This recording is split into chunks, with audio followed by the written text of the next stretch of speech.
Hi, this is Brian King. I met an amazing gentleman yesterday, spoke to him for the first time. His name is Barton Cutter. He lives with cerebral palsy. He's married, just adopted a puppy, fantastic guy.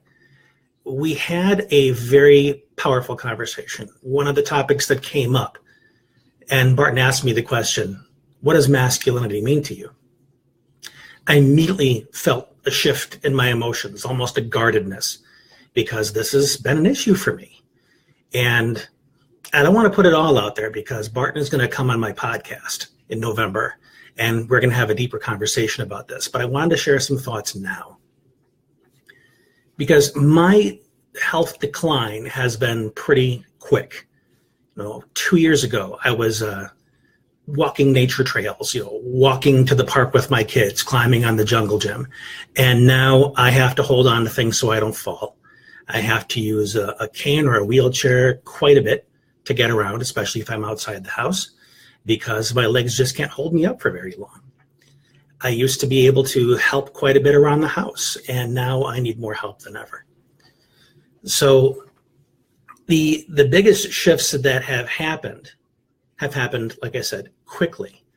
But my brain doesn't move as fast as my challenges do. And it's been difficult to make the shift. And I belong to a lot of groups on Facebook, and one of my favorites is all about how to be a better dad. And there's a group of guys in that group, all great guys. But one of the things they have in common is that they love to work out. They love to run and do more push-ups and lift more weight.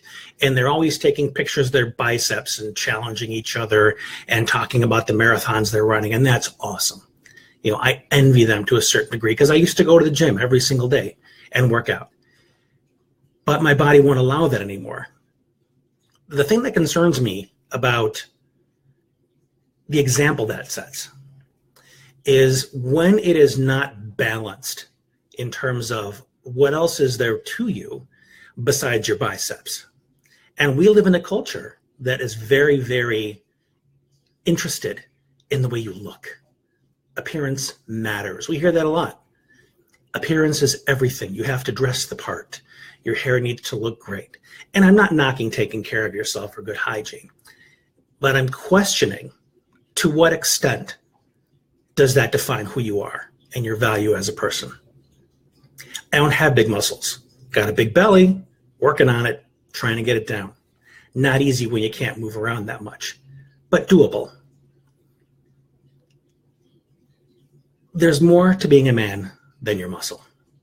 Unless, of course, we're looking beyond the physical and we're talking about emotional muscle, emotional intelligence, resilience, psychological muscle.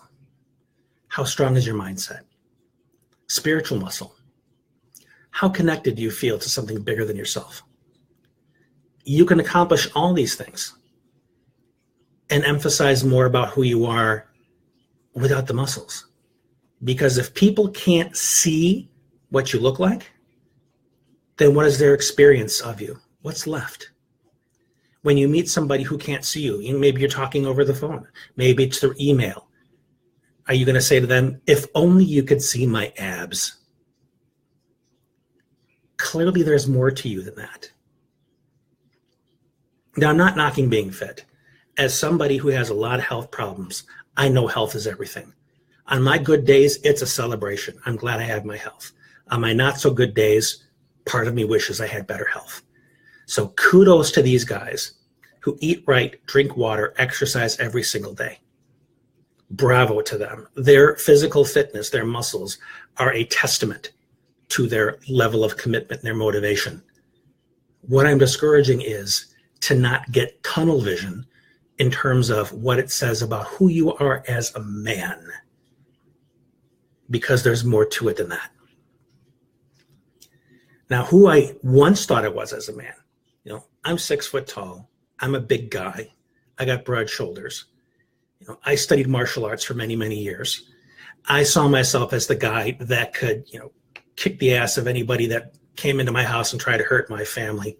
I liked the superhero movies, Mr. Tough Guy. I was the one who could walk tall into IEP meetings and defend the rights of my children.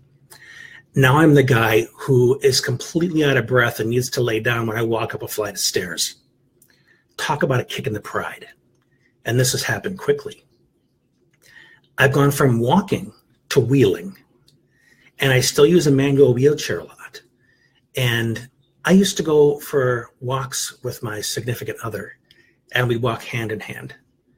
Now it's more she's in front while I'm wheeling behind, or I get tired, I'm in front, and she's pushing. Total change in the dynamic. So how do you feel like a man when you don't feel like you're leading, physically leading, like you're in charge, like you can be the man of the house in that physical strong presence? We're talking about the physical here still, because that seems to be the ideal in society. So how do you shift so you still feel like a man, even when you're disabled? Well, for the record, I'm still working on this, okay, because it's happened quickly. But I have made some realizations that I want to share with you. So much of who you are as a man in a family with children, spouse, let's say you're employed, you go to a workplace, who you are, and please remember this, who you are is defined by how you show up. Do you walk in bitchy, grumpy, selfish, oh, you won't believe the morning I've had? Or do you walk in with a smile and say, hey, how's everybody's morning going? Are you me focused? Are you other focused? Are you we focused? Do you remember that you're part of a community? How present are you? You don't have to be standing over somebody looking down at them. You can be sitting beside them or even a little bit lower. But are you truly paying attention? Are you present when you're listening? Are you present when you're giving somebody a supportive hug? And yes, you can do this from a wheelchair. And I hope the person doesn't have a bad back because they have to really bend over to hug me. When you're holding the hand of a child or your spouse, is it mechanistic? You're just doing it out of habit? Or are you present? Are you feeling the love you have for that person when you're holding the hand? Doesn't matter whether you're in a chair or standing. It's your attention. It's your presence. It's how you show up that makes you a man in that moment. It's the strength you feel of your connection to that person. When you're together, just the two of you, are you on your phone or do you put it down? Again, something I'm working on because the phone is a very shiny object and I'm getting better at it. It's better to the point where it's being noticed because my wife's eyes are more important than my Facebook alert. So that's why I give my attention. And in addition to being present, it is so critical to discover and strengthen your dignity, your sense of self-respect, your essential value as a human being, whether you stand, walk, or crawl. If you have that fundamental sense of your own value, it's much easier to sit up straight, speak with conviction,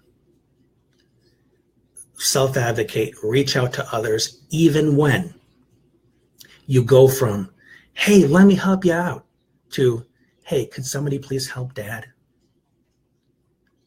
That's a huge shift that could easily punch a hole in your ego, and it does. But at the end of the day, it's important to remember that your essential worth as a human being on this planet hasn't changed. What has changed is the way in which you need to be in this world in order to show the world your dignity. Because if it can't come through your body, more than ever, it has to come through your soul, your heart, how you show up. So those are my thoughts on how do you be a man when you're being disabled. I hope these ideas, these thoughts are helpful to you in some way. And if so, please share this with other people, because I suspect you know somebody in your life that has either a learning or a physical or some kind of a mental illness that is really struggling with who they are and their sense of value. So share this with them so they can benefit from it as well. And I also want to remind you that these are the kind of topics that we cover in the Resilience Warriors group coaching program. The things that are at the core of making us resilient, compassionate human beings and leaders in our families and our community. So if that's something you want more of in your life, then go on over to resiliencewarriors.solutions. The link is in the description, so you can learn more about how to become part of that program. Thank you so much for watching me, giving me your time and attention. I honor you, and I wish you the best. This has been Brian. We'll talk again soon.